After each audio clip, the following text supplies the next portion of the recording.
La situation des immigrants au Canada, les immigrants étudiants internationaux, travailleurs temporaires, visiteurs, demandeurs d'asile et bien d'autres, devient de plus en plus compliquée au Canada. Très compliqué. Compliqué de renouveler un titre de séjour, compliqué de renouveler, d'obtenir la résidence permanente, compliqué de profiter de l'expérience canadienne ou de l'expérience québécoise pour les étudiants internationaux. Du coup, face à cette situation, toi qui as envie de venir t'installer au Canada, quelle est la marche à suivre?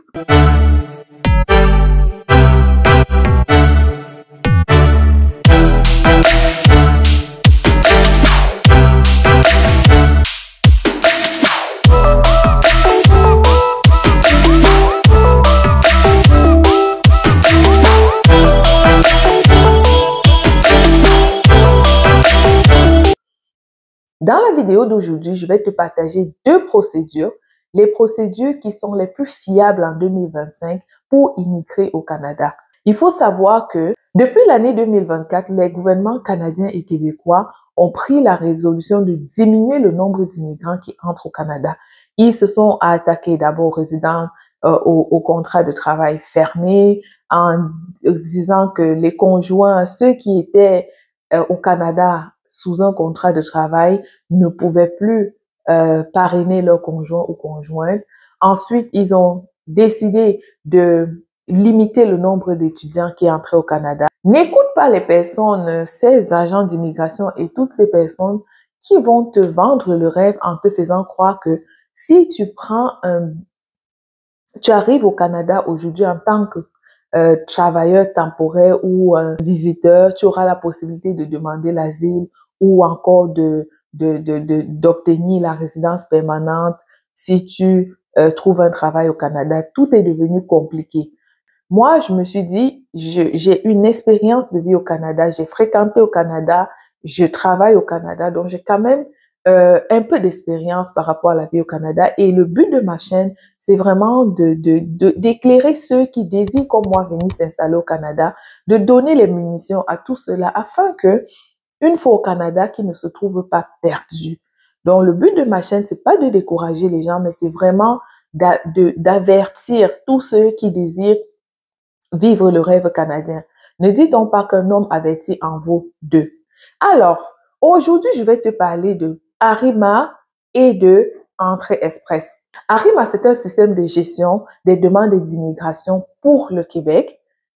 Il a été créé en 2018. Avant, le système de fonctionnement, c'était premier arrivé, premier servi. Ils ont instauré la plateforme Arrima, c'était dans le but de contrôler ceux qui entraient et de s'assurer que ceux qui entrent répondent vraiment aux besoins du Québec. Alors, comment est-ce que Arrima fonctionne? La procédure Arrima comprend trois grandes étapes. La première étape étant la déclaration d'intérêt. Ça veut dire que si toi, tu désires venir t'installer au Québec, tu vas sur la plateforme Arrima, tu vas créer un profil où tu vas répondre à toutes les questions et compléter toutes les sections qui te sont demandées dans le profil. Une fois que tu as fait ta déclaration d'intérêt, le gouvernement québécois, après un certain temps, va t'inviter à postuler pour le CSQ.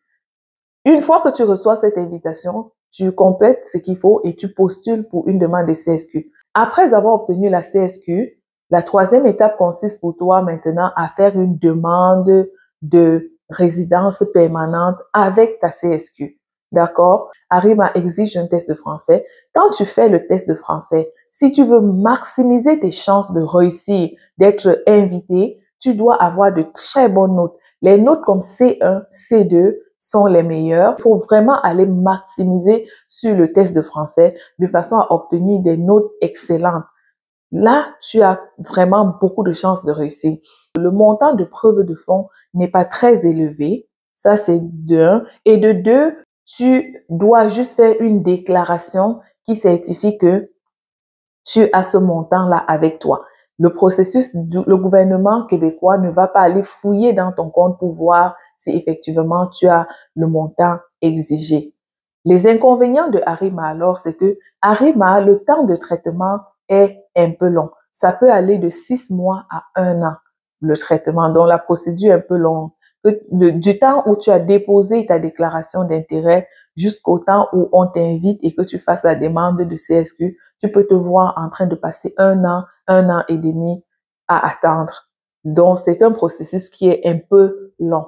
Aussi, avec Arima, étant donné que la preuve de fonds n'est pas très élevée, que c'est francophone, la compétition est quand même assez rude. Pour la procédure Arima, la preuve de fonds pour une personne est de 3 672 $. Si vous êtes deux, donc monsieur et madame ou madame et monsieur, la preuve de fonds est de 4 572 $. Pour 3 personnes, la preuve de fonds est de 5 620 $. Pour une famille de 4, la preuve de fonds est de 6 824 $. Pour une famille de 5, la preuve de fonds est de 7 740 $. Pour une famille de 6, la preuve de fonds est de 8 729 $. Pour une famille de 7, la preuve de fonds est de 9 718 $. Et la preuve de fonds, ça ne veut pas dire que l'argent que tu vas payer au gouvernement québécois. Non.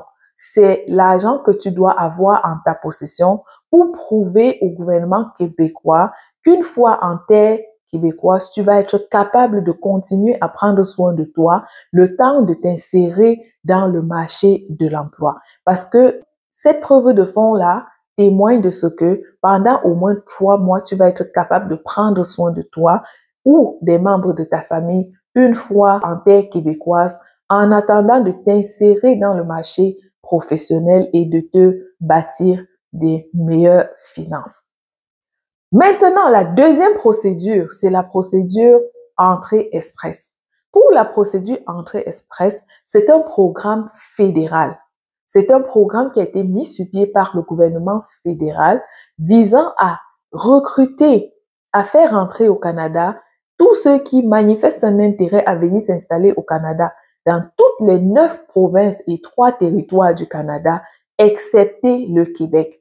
Donc, c'est un programme d'immigration hors Québec. Si tu décides de choisir l'option Entrée Express, sache que tu auras la possibilité de t'installer partout au Canada, sauf au Québec. Alors, le programme Entrée Express est reparti en 3 catégories. Le premier programme d'Entrée Express, c'est le programme des travailleurs qualifiés. Donc, tu peux venir, si tu décides d'utiliser Entrée Express, tu peux postuler en tant que travailleur qualifié. Tu peux postuler aussi pour le programme des métiers spécialisés parce qu'il y a un programme au gouvernement pour les métiers spécialisés. Il suffira donc d'aller dans le site et de voir les métiers spécialisés qui sont demandés et si ça correspond à tes compétences, tu peux postuler plutôt comme métier spécialisé. Tu peux aussi postuler dans la catégorie de l'expérience canadienne. La catégorie de l'expérience canadienne, c'est plus pour les personnes qui sont déjà en terre canadienne, comme les étudiants internationaux, les travailleurs temporaires qui aimeraient, après leur séjour, s'établir au Canada. Pour postuler à Entrée Express, ça se fait en 3 étapes. La première étape, c'est la création de ton profil en ligne. Tu soumets et tu attends. La deuxième étape consistera, si ton dossier intéresse les agents d'immigration du gouvernement fédéral, tu recevras une invitation à postuler pour la résidence permanente. La troisième étape consistera à soumettre une demande de résidence permanente proprement dite. Donc, c'est une demande officielle de résidence permanente.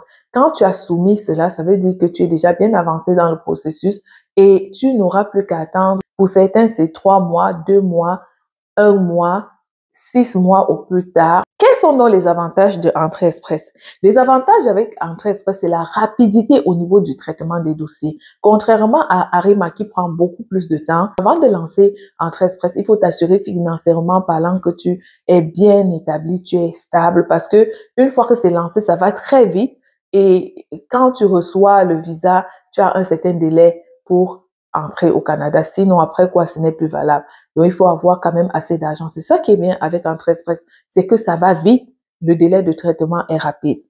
Le deuxième avantage avec Entrée Express, c'est la flexibilité. La flexibilité dans le sens où, avec Entrée Express, tu as la possibilité de t'installer partout où tu veux au Canada, à l'exception du Québec. Si tu t'installes, tu décides finalement de t'installer au Québec, pour pouvoir exercer au Québec, tu vas devoir aller au gouvernement du Québec pour chercher un certificat qui ressemble un peu à une CSQ et c'est avec ça que tu pourras donc exercer au Québec. Sinon, si tu t'installes au Québec étant venu par Entrée Express, tu ne pourras pas travailler à moins que tu le fasses au noir.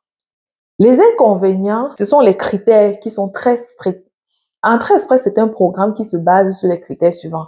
Il se base sur l'âge et tu seras évalué pour ton âge. Plus tu es jeune, mieux c'est. Tu es évalué pour ta maîtrise de la langue, que ce soit le français, que ce soit l'anglais.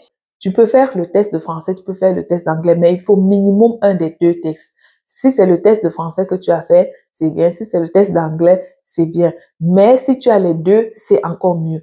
Et il faut obtenir toujours les notes maximales. Plus tu as de bonnes notes, plus ton dossier a des chances d'être tiré. Donc, tu es évalué aussi pour tes diplômes. Les diplômes sont évalués. Plus tes diplômes sont élevés à partir du master, mieux c'est pour toi. Tu es évalué aussi pour ton expérience professionnelle. Plus tu as d'expérience professionnelle dans le domaine que tu as mis en avant dans ton dossier, plus tu gagnes des points. Et c'est avec ces systèmes de points-là, finalement, ils évaluent et ils prennent ceux qui ont le plus de points possible. Si tu as déjà de la famille au Canada, ça compte comme des points. C'est ça le problème avec Entrée Express, c'est que les critères sont vraiment très sélectifs. Un autre problème avec Entrée Express, c'est que le processus est donc très complexe. Il faut vraiment être bien préparé pour maximiser tes chances. Le nerf de la guerre avec Entrée Express, c'est la preuve de fonds. Parce que je t'ai donné les montants, combien tu dois avoir comme preuve de fonds pour Arima, ça n'atteint même pas 10 000 $, une famille de 7. Sauf que pour Entrée Express, pour une seule personne, la preuve de fonds requise est de 14 690 $. Et contrairement à Arima, où tu dois déclarer un certain montant, dis que oui, j'atteste que j'ai tel montant dans mon compte qui va me permettre de vivre sur la terre québécoise. Avec Arima, tu déclares et ça s'arrête là. Avec Entrée Express, il ne suffit pas de déclarer. Tu vas faire la déclaration dans le montant que tu déclares. Ça doit être un montant minimum de 14 690 $. Si tu as moins que ça, impossible que ton dossier soit accepté. Et lorsque tu déclares un montant avec Entrée Express, le gouvernement fédéral va aller fouiller ton compte pour s'assurer que tu as ce montant. C'est un peu la difficulté avec Entrée Express. Donc, sur 6 mois, on va checker ton compte bancaire, voir si c'est vraiment un compte qui existe réellement, si vraiment pendant au moins 6 mois, il y a eu des transactions dans ce compte-là. Donc, c'est un peu ça la difficulté avec Entrée Express. Mais si tu as ces fonds-là, bien sûr que Entrée Express devient l'option la plus intéressante. Pour 2 personnes avec Entrée Express, il faut prévoir 18 288 $. Pour une famille de 3, 22 483 $. Pour une famille de 4, 27 297 $. Pour une famille de 5, 30 690 $. Ouais, c'est beaucoup d'argent. C'est pas de l'argent que tu payes au gouvernement fédéral, mais c'est vraiment de l'argent qui s'est approuvé que tu es capable de prendre soin de toi une fois en terre canadienne en attendant de t'insérer dans le marché de l'emploi. Pour une famille de 6 personnes, il faut prévoir 104 917 $. Et finalement, pour une famille de 7 personnes, il faut prévoir 108 875 $ de preuve de fonds.